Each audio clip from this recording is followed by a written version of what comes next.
Megastar దగ్గరికి పట్టుకెళ్ళింది ఈ కథేనా? ఈ ప్రశ్న ప్రసన్న గారిని అడగాలి.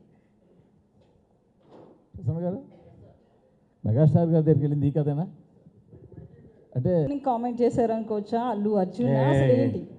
ఊరికి సరదాగా ఏదో మిమ్మల్ని నవ్వించే ప్రయత్నం. కానీ అది చాలా సీరియస్ ఇష్యూ కదా, ఇండస్ట్రీని ఊపేసిన ఇష్యూ. అట్లాంటి దాన్ని మీరు కామెడీ చేశారు, ఎట్లా చూడాలి? నా ఏదో సరదాగా నవ్వించే ప్రయత్నం తప్ప అది మీరు దాన్ని పెద్ద చేయకండి. ప్రసన్న గారు అంశు గారు లాగా అనిపించింది అది. బయట ఖుషి సీన్ పెట్టారు, ఆలోచన ఎవరిది? యాక్చువల్ అది స్టోరీలోనే ఉంది. అది దాని మీద ఒక చాలా పెద్ద డైలాగ్ కూడా రాశారు ప్రసన్న గారు.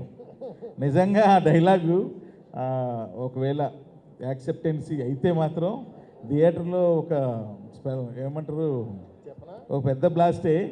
కానీ మరి అది చెప్పాలో మీరు చెప్తారు.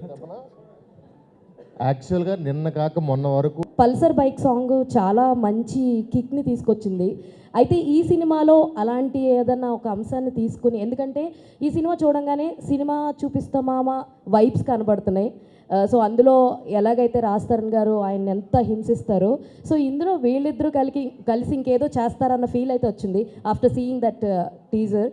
సో ఇందులో ధమాక్ లైక్ పల్సర్ బైక్ సాంగ్ లాంటివి ఏమన్నా హిడెన్స్ ఉన్నాయా? ఇప్పుడు ఈ ట్రైలర్ మేము కట్ చేసేటప్పుడు కూడా ఆ షార్ట్ వేయడానికి అందుకే భయపడ్డాం. మళ్ళీ ఇది సినిమా చూపిస్తాం లాంటిది అనుకుంటారా, వీళ్ళేంద్ర అన్నీ మామయ్య కథలు అల్లుళ్ళ కథలే తీస్తున్నారని అనుకుంటారా, వద్దులే ఈ షార్ట్ అవాయిడ్ చేసేద్దాం అని అనుకుని సరే ఇంకా ఒక పంచ్ ఉంది కదా వేద్దామని చెప్పేసాం. బట్ సినిమా చూపిస్తాం ఆమెకి దీనికి ఎటువంటి అలాంటి అసలు మామూలు కథ కాదు ఇది. అదే అండి, కొంచెం జోనర్ ఐ మీన్ క్యారెక్టరైజేషన్స్ మారినాయి కానీ ఆ ఎసెన్స్ మాత్రం అలాగే ఉంది. గతంలో మీరు మామ అల్లుళ్ళలో ఎవరిని ఇరిటేట్ చేసినా, ఎవరి మీద పంచ్ డైలాగులు వేసినా ఆ సినిమా సూపర్ హిట్. నేను లోకల్ చూసుకోవచ్చు, ఆయన మీద డైలాగులు వేయడం అవన్నీ కూడా బాగానే ఉన్నాయి. అందుకే అంటున్నారు లైక్ దిస్ ఆల్సో.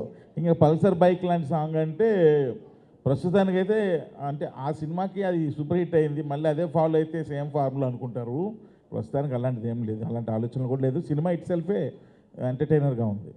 రాజేష్ గారు, వన్ లాస్ట్ క్వశ్చన్. రాజేష్ గారిని చాయిస్ ఎవరిది సార్? అంటే మీరు ఈ కథ పరంగా చాలా నమ్మి సో చాలా చేశారు, అందరినీ లైక్ ముఖ్యంగా త్రినాథ్ గారిని ఒప్పించడానికి కూడా చాలాసార్లు తిరిగారని ఆయన అన్నారు కదా. సో మ్యూజిక్ డైరెక్టర్ గారు చాయిస్ ఎవరిది? డైరెక్టర్ గారు ప్రసన్న గారు, త్రినాథరావు గారు.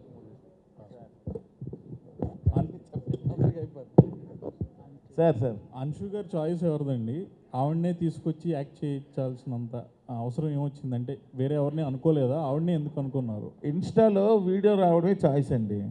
నాగార్జున గారితో కలిసినట్టు ఫోటో ఏదో వచ్చింది. మన్మధుడు ఈ అమ్మాయి ఎవరబ్బా అనేసి అనుకుంటే ఇలా మన్మధుడు హీరోయిన్ అండి. అవునా అని చెప్పి అన్ని సంవత్సరాల తర్వాత మళ్ళీ ఆ అమ్మాయిని తీసుకుంటే చాలా బాగుంటుంది అన్న ఆలోచన. సో అంతేకాని అంతకంటే ఏం లేదు. ఇప్పుడు అంటే ఏదో వేరే హీరోయిన్ కూడా 2-3 అనుకున్నాం.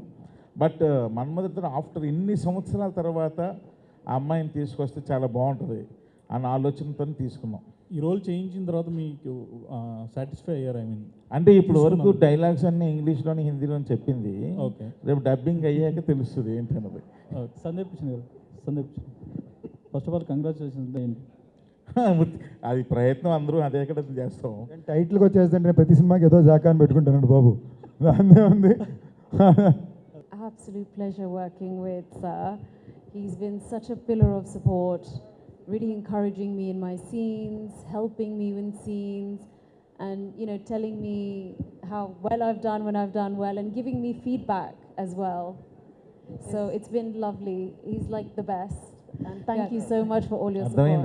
ఒక్క సెకండ్ అట్లా అడగండి, ఎవ్వరికి అర్థం కాలేదు సార్. మీరు సిగ్గుపడుతున్నారా? అర్థం కాక వెళ్తున్నప్పుడు నేను మిమ్మల్ని చూస్తున్నాను, అందుకని మీ ఎక్స్ప్రెషన్స్ ఏంటి అని ఇంతకు ముందు కూడా చూసాను నేను. ఇంకా ఇప్పుడు ఇది 60 ఫ్రేమ్స్లో మాట్లాడారు ఆవిడ. ఇంకా ఇది అంటే కొంచెం స్లోగా మాట్లాడారు. అది 24 ఫ్రేమ్స్లో మాట్లాడితే ఎలాగుంటుందో మీకు ఇక్కడ ఈవిడేమో ఒక యాక్సిడెంట్లో ఫాస్ట్లో ఎవడు మాడతారు, ఈవిడేమో ఏం చేసినా మాట్లాడరు. మీరు మొత్తం కెమెరా రన్ చేయండి, వచ్చిన దగ్గర నుంచి రీతు ఇదే ఫ్రేమ్లో ఉంటుంది మీకు. Rao Ramesh, all the best sir. కదా ఆవిడ హాయ్ సార్. ఇంగ్లీష్ మాట్లాడాలంటే భయపడేలా రమేష్ గారు పట్టుకొని చెయ్య కళ్ళనే చూడండి అలా లేని కళ్ళ మీద కళ్ళు పెట్టి చూడాలి ఇప్పుడు చేయలేదు కదండి అరిచేయడం అనడం ఏడు చేయడం అది ఆ సీన్ చేస్తున్నప్పుడు లుక్ ఎక్కడ అన్నారు, లుక్ ఎక్కడ ఏంటండి, ఆ అమ్మాయి కళ్ళల్లోకి చూడండి, లుక్ ఎక్కడ అన్నారు ఏంటి, ఆ కళ్ళల్లోకి చూడడానికి పాపం చాలా ఇబ్బంది పడ్డారు. నేను ఆ రోజు అబ్జర్వ్ చేశాను షార్ట్ తీసినప్పుడే. ఓన్లీ ఆ అమ్మాయి కళ్ళల్లోకే చూడండి, లెఫ్ట్ రైట్ చూడకండి, అలా కళ్ళల్లోకి చూస్తూనే డైలాగ్ చెప్పండి. అసలు ఇలాంటివి రమేష్ గారివి చాలా చిందులు ఉన్నాయి. నేను మళ్ళీ చెప్తున్నా, మజాక్ అన్నది ఊరికి అందరిని సరదాగా నవ్విద్దాం, థియేటర్లో ఉన్న 2 hours హ్యాపీగా విత్ స్మైల్స్తో ప్రశాంతంగా మనశ్శాంతిగా ఎన్ని టెన్షన్స్తో వచ్చిన వాళ్ళైనా సరే రిలీఫ్గా ఉండాలని చేసే ప్రయత్నం ఇది. రావు రమేష్ గారు రా- రావు